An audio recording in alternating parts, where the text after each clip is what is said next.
Today we're going to demonstrate passive range of motion.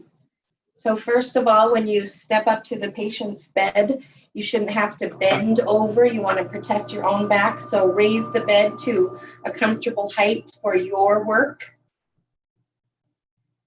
maybe about waist level. Put bed rails down as necessary, manage lines. It may take 2 people if there are a lot of lines to manage. First of all, I start proximal and go distal. I start with larger body joints, so shoulders and hips, and then work down the arms and legs. It doesn't matter if you start at the lower body or upper body.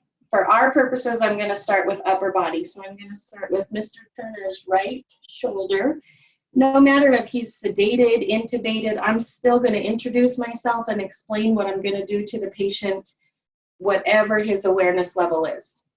So Ronnie, I'm going to stretch your arms out today, sir. I'm going to put my hand behind your shoulder, and if you can just relax. Now I support each joint, so you don't want to cross a joint and support him at the shoulder and wrist and skip his elbow, because that leaves a lot of area for injury. So you just be limp like a spaghetti noodle. So palpate that shoulder, whatever joint it is that you're ranging, so that you can feel any popping, clicking, crepitus, and if it feels kind of like a thud or a hollow, bony end point, and it maybe even a little squishy, I would stop and report that, because he could be subluxed at that joint. So we're going to go up into flexion first. I'm going to always try to make sure that I'm going palm toward the patient or leading with thumb for shoulder movements. So I'm just going to raise his arm up over his head, and you may need to adjust your position a little to make sure that he doesn't hit himself in the head or hit his hand against the bed. I'm watching his face for any kind of nonverbal pain response. So if this is an unconscious patient, I had to rely solely on facial expression for end range or pain. Back down. We usually teach to complete 10 reps in one set. For our purposes, we'll just do 2 right now. So that was shoulder flexion. I'm going to rotate his palm up so he's still leading with his thumb for this shoulder movement. And I'm going to bring him into abduction to the side. And I wouldn't be able to go all the way up unless I were to switch my position to this way, still supporting shoulder and elbow, and then I can bring him up above his head. Still making sure to watch for facial grimace, any kind of pain response. Bring him back to neutral. You may need to let him take a little break at this point if he's, if vitals are changing or anything is increasing in him. Give him a little rest. And then when I would go to the elbow next.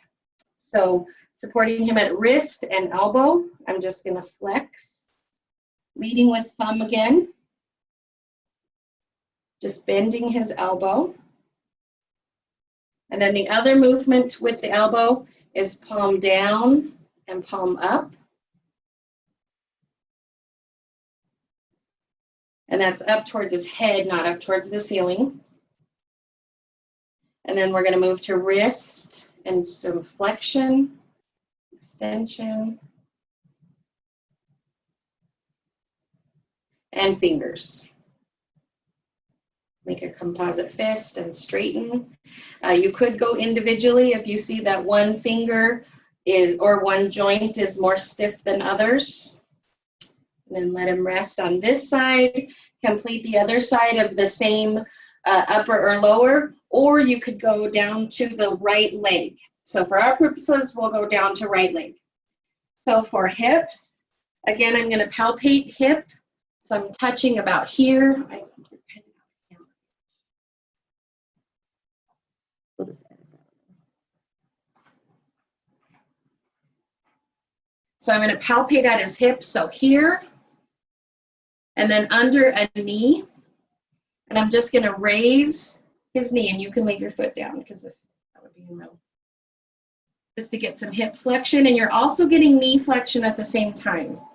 So you don't have to come back and range his knee into flexion. Couple good ones. Again, feeling for that clicking, popping, any squishy end range. And then we're going to support either under heel and knee or under knee and palpate in the hip and just slide him out and back in. Now I can tell you that we have a piece of equipment that will help with this hip movement.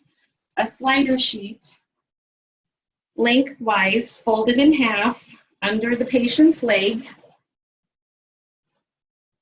so that I don't have to worry about any shear or friction on the bed. And then I can palpate and range him out. Now, since his knee is not moving, I don't have to support knee. I'm not ranging across a joint. Out and back in. You don't want to go real far. Just think about when you're laying in bed and you need to stretch, maybe your hip feels like it needs to pop. You just move your hip a little bit out and back in. Now, if I weren't able to complete hip flexion for this patient, but I still needed to range his knee, with this slider sheet, I put one hand under his knee and just raise it up, and his heel slides along the bed much more easily with the slider sheet.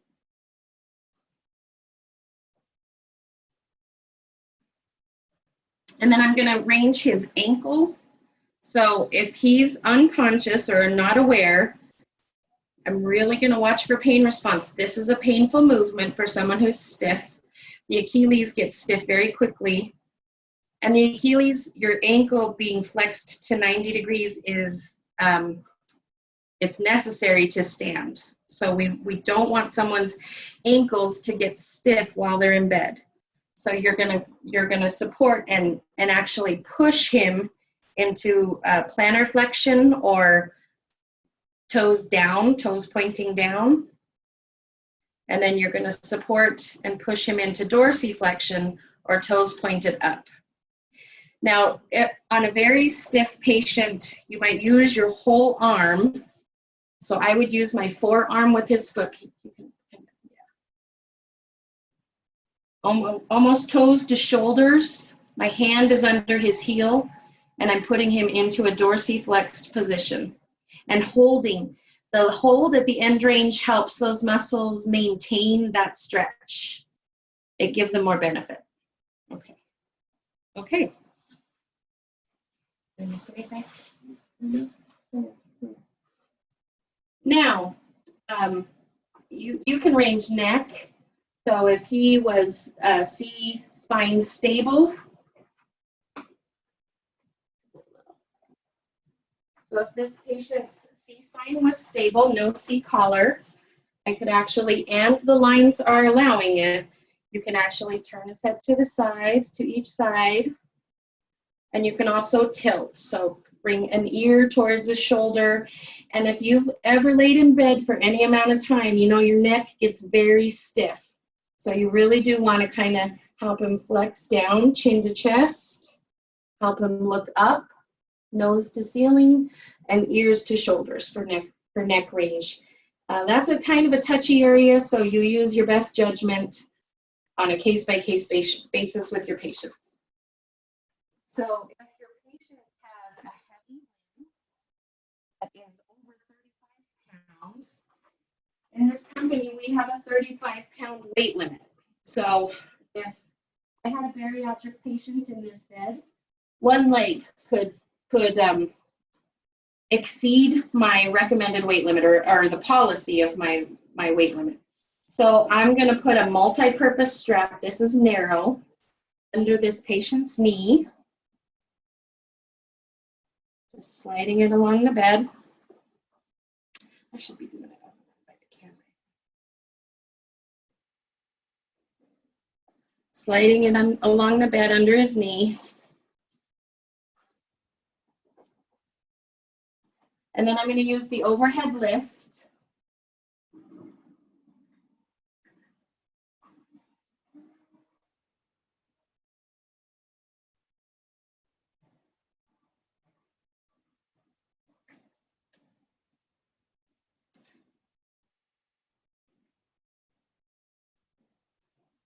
And then I'm going to push the controller to raise the lift. I'm going to kind of make the strap even.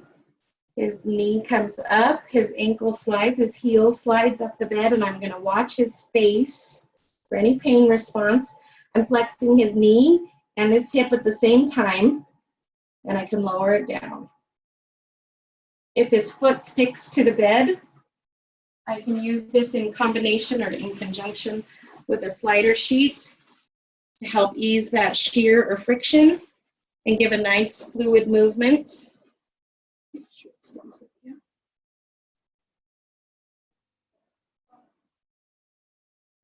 Now with this, I still would palpate to feel any popping, clicking, crepitus, feel for signs of dislocation or subluxation. And you can do as many reps as you have time for.